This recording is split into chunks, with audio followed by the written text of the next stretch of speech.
Welcome to Real Estate Coaching Radio, starring award-winning real estate coaches and #1 international best-selling authors, Tim and Julie Harris. This is the #1 daily radio show for realtors looking for a no BS, authentic, real-time coaching experience. What's really working in today's market, how to generate more leads, make more money, and have more time for what you love in your life. And now your hosts, Tim and Julie Harris. Welcome back. We have a great topic for you today. Dominate your farm and how to 10x your leads and your loyalty. This is, again, something that a lot of you have been requesting. You're building geographic farms, which we're big advocates of. But there's smart farms and there's dumb farms. And the smart farm is the one that creates generations of, fruit, vegetables, harvest. Yeah, exactly. Right? Look at it that way. And a dump farm is just basically where you're essentially throwing money into the ground and you're never even getting any benefit from it. So what we're going to be doing today is we're going to be going through some suggestions and how you actually can build a really good, frankly, a farm that can feed you for generations. So stay focused. We're going to go through these notes. And as always, these notes are going to be available to you when you are a harrisrealestatedaily.com subscriber. So just go to harrisrealestatedaily.com and subscribe to the newsletter. If you're listening to us on iTunes or on YouTube or wherever else you're listening to us, the link is down below. Just click it. But that is the way you can get all of these notes. And we strongly encourage you to download the notes and feel free to use them for your own social media, for your own, coaching and training maybe of your agency or team. So just go to harrisrealestatedaily.com. All right, so back to how to dominate your farm, 10x your leads and your loyalty. This is a two-part series, and today is part 1. We're going to teach you specifically how to create a must-keep community resource that positions you as the local specialist and turns homeowners into loyal clients. It's called the Neighborhood Directory, and that's going to be a marketing tool for you. Creating a neighborhood directory will establish you as a hyper-local agent. When done correctly, it provides overwhelming value. This geographic farming tool is superior to spending tons of money and time on direct mail campaigns, which typically only give you a 1 to 3% return on your investment. And even that is after you've done it repetitively. Well, you want to level off there? Sure. So we did direct mail when we were in real estate. And I had a lot, Julie and I both have had droves of coaching clients that have been very successful with direct mail campaigns. There's a lot of pieces and parts that go into basically doing an effective direct mail campaign. How much did you go into that into the notes today? Not past this too much. Well, so let me go and talk about what some suggestions are. Before you start a direct mail campaign, the number 1 thing you want to do is make sure you're direct mailing to a community or a neighborhood where there's actually enough, transactional volume to justify the expense. You can easily, I remember a coaching client, I remember when I studied this coaching client's numbers and looked into their MLS and realized that the neighborhood that they had been investing, it was a lot of money, like $20,000 a year or something in this particular community. It had one of the slowest moving markets I'd ever seen. Nobody ever put their houses for sale. And this agent, remember, new coaching client, hadn't taken the time to actually figure it out. So what you're going to want to do is if you're going to invest into a community, you want to have there to be a fair number of homes turning over on a regular basis. And I'll give you another advanced coaching tip. You need to direct mail or consider direct mailing to one of those intermediate move-up type neighborhoods because that's where you're going to get the potential for multiple transactions. It's probably a neighborhood like you live in, right? And so that's going to be a neighborhood where maybe first-time home buyers or maybe move-up buyers are moving towards, and then those buyers are then, they're going to be of the age where they're then going to want to move up. If you're farming in an area where essentially it's going to be a lot of elderly people, which was the example I gave you with this person I was referring to, that coaching client, those folks are not going to be, they're not going to put their homes for sale very often. And when they do, they're probably not going to be purchasing something else from you. And by the way, the houses need rehab. So unless the neighborhood has got something really special, they're going to be harder homes to sell. You guys get it? But this agent had made the mistake and just decided to invest in that particular neighborhood because that's where they lived. Well, exactly. So let's hover on that for a second. You have to, if you're going to do direct mail, and it will work eventually, you have to do it not just once, not just when you feel starved for leads. You can't dabble in it. You can't try this neighborhood today and a neighborhood across town tomorrow and then just wait. You're not going to get results that way. Second thing that I think we want to highlight that you just said, just because you personally live in that neighborhood does not necessarily mean it's a great neighborhood to farm. And just because you like a neighborhood, maybe you just love this neighborhood that's full of $2 or $3 million houses and you'd love to dominate in there. If it doesn't turn over enough, it's not something you should be investing in. But here's the biggest thing, and Julie was leading me up to it, is if you are trying to direct mail into a market where there's already a ton of agents doing really high-end, high-quality direct mail, you're probably wasting your time. And so here's what you do. You go to the MLS and look just on the listing side of transactions. Always study the listing side. If you're trying to find out who dominates the market, it's always going to be a specific listing agent. But here's statistically what you see. You'll see an agent with 40% market share typically. And then you'll see two agents that are fighting every single day for the second position. And they're maybe trying to battle over like 20% market share. And then the rest is just listings that, maybe it's a relo agent that gets the listing or just that type of thing. But if you go to a market where there's a dominant agent, number one, a dominant agent number two, a dominant agent number three, and they're all doing direct mail, which is usually what you'll discover, and you try to be another agent in there that's doing direct mail, you're probably never going to get any results from it because it's already oversaturated. And that's also true for social marketing too. So you got to be very strategic on the areas that you choose. And I'll give you some suggestions. Look for newer construction areas where, frankly, there's probably not going to be a lot of well-established agents in those particular areas. If you're in Miami or New York, or one of our other great markets, the buildings are fantastic because there's, generally speaking, not going to be well-established agents in there. And that leads up perfectly to what the ultimate direct mail piece is, which we're going to be talking about now.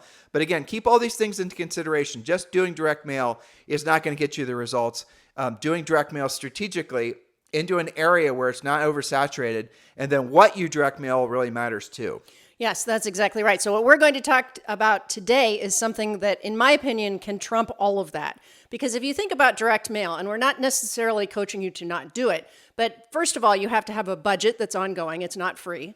Secondly, there's all of these different factors that we just talked about that could make it work or not work for you. So today, we're going to talk about one of my favorite topics that I do have many coaching clients doing, and that is called creating a neighborhood directory. That's going to establish you as the hyper-local agent. Okay, so it's a piece of your marketing that nobody's ever going to throw away. Your picture, your contact information, your call to action will live in their kitchen next to their phone charging station forever, making this a valuable lead generation tool in the area that you want to list and sell in. And again, even with this neighborhood directory idea, you need to do the same research that you would on the normal direct mail. Is it worth investing in? Does it actually turn over? Well, just really to drill down on that. Again, be smart. Are there already agents making neighborhood directories in this target neighborhood you're considering? If there are, don't bother doing it. Right. And I would also, Julie, would you go to the effort of doing a directory if there were well-established agents that were doing a lot of other direct mail? Probably not. It could still work, but I wouldn't either. It's going to be harder. It is definitely going to be harder because people are,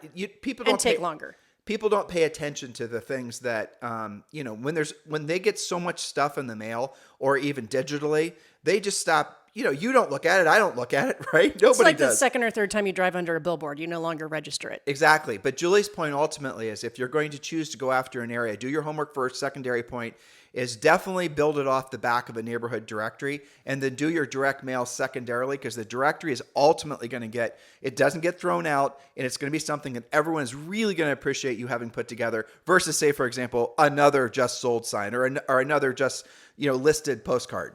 Exactly. Okay, now, your goal is to make your neighborhood directory so valuable that it's a coveted book of information provided by you, the real estate specialist for that neighborhood. And we're going to drill down on exactly how to go about this. This has been a special request from many coaching clients, including my own. Okay, so how do you get information for the directory? I wrote down 4 different ways. Get the information from your homeowners association, assuming that you get one, and assuming that you have one for the neighborhood you're going after. Get permission to republish it, but it probably already exists. You can get the information by door knocking and sending out a postcard with instructions on how to respond. You can get the information by creating a private Facebook group and or WhatsApp group for the neighborhood, asking for the contact information. And what I recommend is to do all of the above so that you get as much information and that it's as accurate as possible. Now let's go to it. Let's take this from a different stance. Let's say if you do create some kind of public forum where you're going to basically the WhatsApp or the Facebook group type thing. Personally, I wouldn't do that for collecting information because people are always going to take an adversarial approach. They're going to throw up some red herrings about, what about, why are you publishing this information? Who's going to have access? All these silly things. So here's another way of looping back to this. There are various ways that you can go about getting folks information. There's all kinds of list companies. Julie mentioned the HOA list, all these things. You can do it for free if you go to the door. Right. Well, right. But let's say, for example, you can find all the neighborhood directory information already. You can get it someplace, wherever the someplace is. You get a list online. You get it from the HOA. Go ahead and create your directory and then absolutely put together a draft of it. And then when you're door knocking, show them the completed draft and ask them if the information is current. In other words, they're already in the directory. You're not asking them if they want to be in the directory. They're already in the directory. When you're communicating with them, you're just asking them to verify the information is accurate. I like that better. Yeah, me too. And you can get this information all other places. It kind of falls under the whole beg for forgiveness opposed to asking for permission. Yeah, but our point here is that you have no excuse. It is gettable, and this is the first step. And we're going to talk about what else to put into your neighborhood guide in a second. By the way, the same concept also scales to church directory, synagogue directory, Yep. anything that involves a lot of people in a community, same concept. But again, put it together and then have people just verify the information is correct and maybe add information to it, which Julie's about to talk about. Yes, and speaking of which, there are a lot of notes to today's podcast and tomorrow's, so how can they get this so that they can put it into action? Well, like I said at the top of the show, they can go to harrisrealestatedaily.com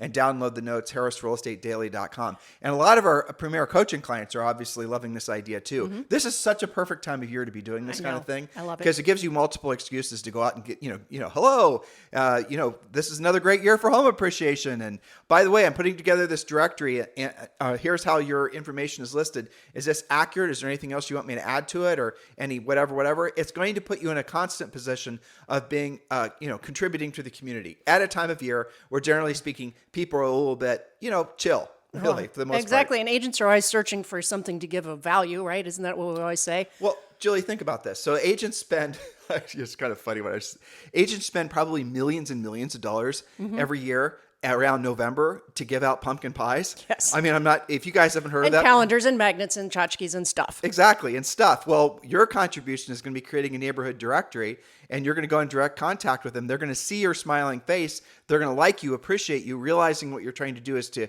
help the neighborhood because this directory is not just phone numbers so they can call their neighbor, but it's also we're also going to suggest that you put information in there where people can put their kids' names. Like we mentioned this the other day on the podcast.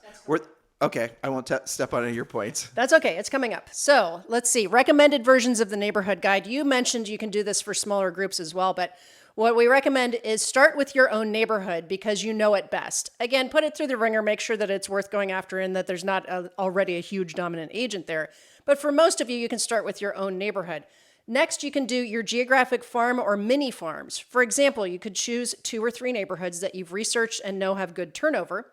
If you already have some neighborhoods where you've had several sales, and I can think of most of my private coaching clients, this is their scenario. You've had several sales in these particular neighborhoods. You can create guides for those. The homeowners have already seen your sold sign there so that it's going to have more impact faster. I need to add something. Sure. So if you're trying to choose which neighborhood, and don't again assume that's just the neighborhood you live in, though that might be the best one because you're going to obviously have the most influence. But make sure if you're choosing a new neighborhood, you got to go in there and like where Julie and I sold real estate when we were in New Albany, Ohio, there were a lot of homeowners that lived in New Albany, Ohio, because they worked at the limited, Victoria's Secret, Bath and Body Works, all those brands. They were all essentially working. Most of them were working at one of those companies. Well, the unfortunate fact is a lot of those sellers, a lot of those owners, when they went to put their homes for sale, were going to be dealing through a relocation company, which meant the relocation company was going to have a ton of influence on who they chose to be their listing agents.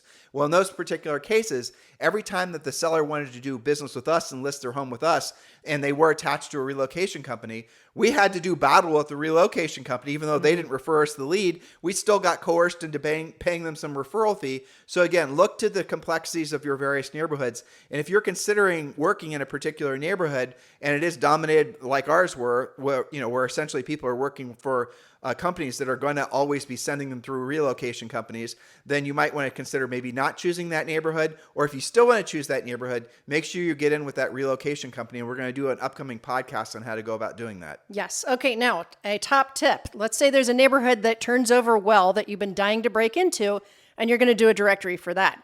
While you're doing that and getting your directory ready, prospect the expireds there, the for sale by owners there, temporarily off the market and withdrawn homes so that you can start to get your foothold even while you're creating that directory. That's just a mini side tip. Okay. Now, create a neighborhood-specific, information-rich, must-have resource for everyone in the directory. For example, we're going to go through a list of what you should include and what you could include to make it even more robust, to make it evergreen, a neighborhood directory. Remember, the more value you provide, the more likely it is to be an effective, long-lived marketing piece for you. So what should you include in your neighborhood directory? And we're going to go quickly through about 10 items, and then tomorrow we'll have a continuation of this. So this is assembling it. And again, Tim told you how to get the notes. So number one, a clean, easy to read neighborhood map. You can find these online at your county auditor's website. You can ask your title agent for a plat map or obtain it from your own closing documents if it's your neighborhood. Neighborhood homeowners associations are another excellent resource for finding it. And ask the builder for a map if it's a newly built community. All right, so next we have resident addresses and contact information. Include family members and pets to make it more personal. We talked about how to gather that. Well, the pets thing, I'm going to drill down on that, right? I think that's kind of fun. The fact is that if, I mentioned this again last week on the show, but if you have a directory that's going to be including people's pets, this breed of dog, this color, if you see that dog meandering about on the street and you obviously are able then to identify whose dog it is, that's going to put you in a real great position to help that family out, and vice versa too. So really be thinking about, it's not just a phone book. That's not what we're suggesting. It's not just like someone's, name and their phone number and their address. It's a tool. It's a tool, and it's a safety thing. It's a way for everyone to essentially create a tighter sense of community by knowing a little bit more about each other, so everyone can have each other's backs. And that's a way of explaining it when you're explaining to the sellers and the owners really why they should be included and what other information they should include. Yes, and you just reminded me of something. Coach Rochelle just sent me one of her pop buys, which is really cute. She created, those little vinyl clings that you can put on your front windows that say, if in case of emergency or fire, I've got 2 dogs and a cat and a reptile inside, please save them. And it's a cute picture of cats and dogs, and it's sponsored by her. This is one of her pop buys. You could include that when you go to deliver your mean directory. for firefighters? For firefighters Yeah. or for emergency people. That is a good idea. It is very cool. And she says she walks her dog through the community and she sees all of her vinyl clings on people's front windows. So that's kind actually of fun. hilarious. Isn't that great? Imagine if one of those people with the vinyl clings put their house for sale, and say they're making, they're interviewing 3 agents and Rochelle's one of the agents, and the agent's walking up to the front door and sees Rochelle's vinyl cling. And now they're going to be, oh! That's going to take the air out of the balloon, isn't it? Yeah. Exactly. So I just had to mention that and That's give her a a great shout idea. out. It is. Okay, so the next thing is names and numbers for community service providers. For example, homeowners association, where and how to pay your HOA dues, utility companies, gas, water, sewer, trash, electric, internet providers, and don't forget Starlink, because pretty much everywhere has Starlink, local emergency services, of course, police, fire, hospitals, 911, home services. Now, here's something interesting. You could include your go-to providers. Like when you get a home inspection that has that grocery list of stuff and you're going to call your handyman, your roofer, carpenter, exterminator, all of those go-to service providers, you could include those in there. Trash removal, you could also include Goodwill, Volunteers of America, places to make donations, painters, generator servicers, whatever works in your neighborhood. You've got your own collection of things. Okay, again, this is a resource, this is a tool, this is something you want the people in the neighborhood who have your guide, your directory, to go to it and use it all the time because they're flipping through that, and every time they open it, of course, you're going to have your ad on the back. Would you also suggest that they include, this is really drilling down, but would you also suggest they include the types of cars and maybe even the license plates? That way if somebody sees You certainly could. Right. I would, honestly. Yep. That way, that's what happens a lot of times is people will see some strange truck that is kind of combing through the neighborhood at the same time that, kids go off the school bus or whatever.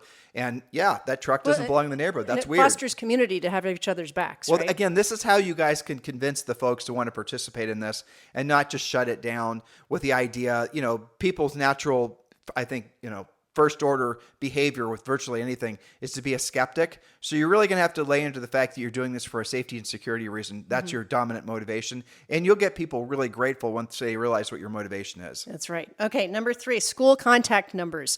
Consider adding the football schedule. Whatever is hot in your neighborhood, you can beef that up, but certainly the main school contact numbers. Okay, next is the category of recreation, parks, gyms, community centers, sports facilities, pools, websites and contact numbers for the common recreation things that people like to do. Next one is number 5, dining and shopping, recommended restaurants, cafes, and shops. And here's another hint. Again, go back to your database and include businesses that your past clients and your centers of influences own. Next is number 6, community events calendar, annual and seasonal events in the area. Maybe some of those you're sponsoring yourself. And then number 7, my favorite, and that's you. Your picture, contact information, and calls to action should be on the back cover. For example, sponsored by Julie Harris, eXp Realty, your Hidden Valley neighborhood specialist. Call me today for all of your real estate needs. I'm here for you and your family, whether buying, selling, investing, or just real estate curious. So that's your evergreen marketing piece that sits next to their phone. And every year or every quarter or even every month, look for the turnovers. I mean, there could be a new construction home that got built, or maybe there was a transaction that happened that you weren't part of. Well, you want to keep your directory updated and then maybe release a new directory every 6 months or annually. But the point is just keep it really current. So Julie, what's point number 8? Number 8, your promotion, any of your promotions can have a page as well. For example, something we used to do, buy or sell with me and adopt a pet for free in conjunction with your local ASPCA or other animal shelter or rescue organization. We have talked, I think we did a podcast last month about your 12-month center of influence, like your events and your parties and your giveaways and things like that. So if you've got some promotions that you do consistently, like buy or sell with me, adopt a pet for free, you can run that all the time. Then that can have a half page. It could be, the second half of your page on the back, but you can certainly do that. You're the sponsor of the guide, so you get to decide. Now, if you want to do social media to reinforce your effort and reinforce the brand of you being someone who's truly there to contribute to the neighborhood, part of the community, go ahead and do it. But this social media is not going to replace, brand building on social media is great if it's reinforcing what you're actually doing in real life. And so doing this newsletter, and you have now, doing the directory, and now you have everyone's contact information, you should consider building up some Facebook campaigns around, to reinforce you as their neighborhood specialist. That's going to put you in a killer position. So just do keep these things in mind as you're really scaling up your influence in a particular neighborhood. And over time, this really truly is how you become an influencer. If all you're going to do is the social media and say you're an expert in a particular neighborhood over a particular price range, but you haven't done any transactional volume or earned the right to truly be of influence to those prospective sellers, they're not even going to pay attention to your messaging. This is how you earn a seat at the table. Well, this is providing something of value, isn't it? So number 9, publish the links to those neighborhood Facebook pages or WhatsApp groups, like Tim just mentioned. And then number 10, if you've got, maybe not every neighborhood has this, but a lot of them do, and that's a neighborhood history page you can do. You can include pictures of historical landmarks with a little description, notable architects or builders, famous people who once lived there, or interesting facts. So for example, one of the neighborhoods we originally sold in was, and we have rentals in today, is called Beechwold. That's in area of Columbus, Ohio. It used to be called Zooland because there was a zoo there once. The monkey cages are still in somebody's backyard. And I didn't know that. I didn't realize, one of the streets is named Elks. Yeah. Okay. Well, that came from the zoo. Do you remember that also used to have like an amusement park back in the 30s? And in the river, there's still scaffolding from the roller coasters. I didn't know that. Yeah. That's so, crazy. I mean, isn't that interesting? If you sold in Beechwold, wouldn't that be a nice little fact to have in your Beechwold directory? I think that's cool. It is fun. I think he's still in Premier Coaching in Laguna Beach. There's a coaching client named Sean, and he does this for Laguna Beach. He does a little highlight about famous people. I think that he had something about, somebody landed a plane on the beach once. Like, there's all these kinds, like local lore. And doesn't that make you the local specialist that you know all of this stuff? Well, but that's actually fun because you could create the directory, and it's not just a A to Z directory, but you could drop little fun facts and community stories into every one of the things. You could do that like a little bit on each page if you wanted to. Now, as far as how to organize this, there's actually a ton of templates online, but you know what the cheat code for that one is? Just go to ChatGPT and tell it to design a neighborhood directory for you, essentially a template, and it'll give you at least a really good concept. Julie, what do you think about people including pictures in the directory? Pictures of the people? Pictures of themselves You in could, the directory. kind of like a yearbook. Yeah, I mean, You could. I can see that going both ways, but the reality of it is nowadays people are so sharing of all their personal Doing information. it on social anyway. Well, they're so sharing of their information anyway. This goes back to the whole security thing. Mm-hmm. Like, it's one thing to know that I have neighbors that the last name is Smith that live 10 streets over. It's another thing for me to know what they look like. And again, if there's somebody in the community that doesn't necessarily, fit there, that you're a little suspicious, and they're in the Smith's driveway, you can then essentially look up in this directory and see it's not the Smiths, so maybe it's time to call the police, that kind of thing. Yeah, I mean, that definitely has value. And again, that's an example of why somebody wouldn't throw that directory out. Now, what you do on the back end of this to reinforce this is Julie's talking about essentially creating a Facebook page or a WhatsApp page. You got to be careful as to what way you want to run that, because if you run the Facebook page as a moderator, you can control what gets posted, and you can control, set up community guidelines and make it a private page, or you can make it a public page. WhatsApp it's a little bit more wild west. There's still administrative controls, but and sometimes in WhatsApp, the conversations are just flowing. And if one of the conversations starts to go negative, because that happens, are you going to be the one that's going to be held accountable for the results of that, essentially WhatsApp group becoming a big, stew? So you got to be considering how much time you want to put into taking the directory concept and making it digital. I would do it, but I'd make sure that I was always in charge of what was getting posted by who, and then editing or essentially removing posts that were adversarial.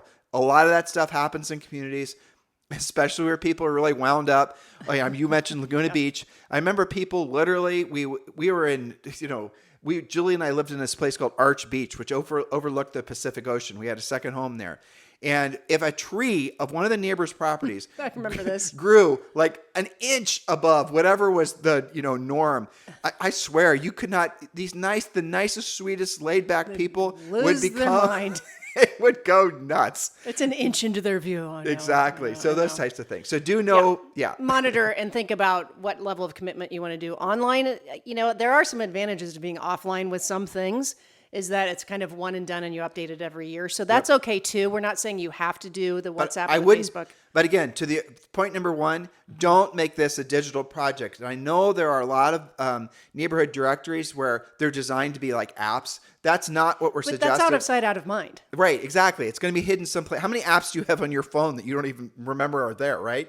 So you want to create something out of paper and use a good heavy stock that they're going to keep around. And you got to format it so that it's relatively large. I'm thinking 8.5 by 11. Yes. Don't do something that's going to get lost in their junk drawer, right? Do something that's going to dominate the junk drawer. I actually asked ChatGPT about this. Yes. And its opinion is that it should, in fact, be 8.5 by 11. It said recommended format would look like a magazine. Yeah, that's a great idea. Or even, taking it to the next level, you could, this is spending money, but you could still do it. Create a binder of something. Yes, you could. And then everyone in the neighborhood has a page or half a page in the thing. Yeah, this is very scalable. Yeah. You can just do the basic stuff. You can do, we mentioned, I think, 11 different things that you should have included to make this more valuable.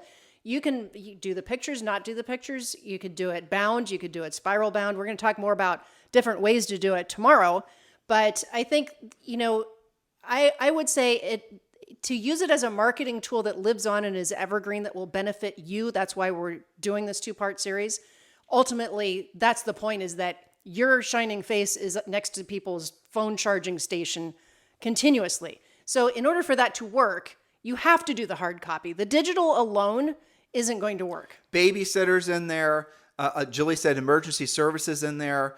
Maybe you guys dog have walkers, dog walkers. You guys might have in a community. There might be sitters. Exactly all of that. So have all of that in there, and then that's something that's going to be evergreen. And it's really a very powerful. It's a very powerful way for you to plant your flag in a community as somebody who's genuinely there to help to contribute. And that's really what people are going to appreciate more than, frankly, even a bunch of sold cards. You will have to compete against the agent on a listing appointment that's, not a centers of influence, a past client, with the agent that's doing more of the, I think, about me marketing. But you will then have an advantage because you're going to absolutely know what's going on in the community, because after all, you're Mr. and Mrs. Community Organizer. Yeah. You created the directory. You've provided value virtually every day for this person. Exactly. So listen, where do you go? What's your next step? You need to join Premier Coaching. And we're making Premier, we know that some of you are teeing up to have your best years ever. Some of you are coming off having your best years ever. Regardless of where you are, definitely want to join Premier Coaching. We know you love the podcast. Thousands of you listen every single day. Over 1 million of you download every single year. This is, from what we're told, the #1 daily podcast for real estate agents in at least the United States. So please do consider joining Premier Coaching. Costs you nothing. Go to premiercoaching.com or text the word Premier. Premier. To 47372, either way. So You have two ways of joining. Go to premiercoaching.com or text the word PREMIER, Premier, to 47372, and you can join Premier Coaching for free. This podcast, as much as we try to make it as drilled down as we can, it's just real estate training. Real estate coaching is the next level for all of you, so you know what your action steps are. Have a fantastic day. We will present to you part 2 tomorrow. This podcast is a part of the C-Suite Radio Network. For more top business podcasts, visit c-suiteradio.com.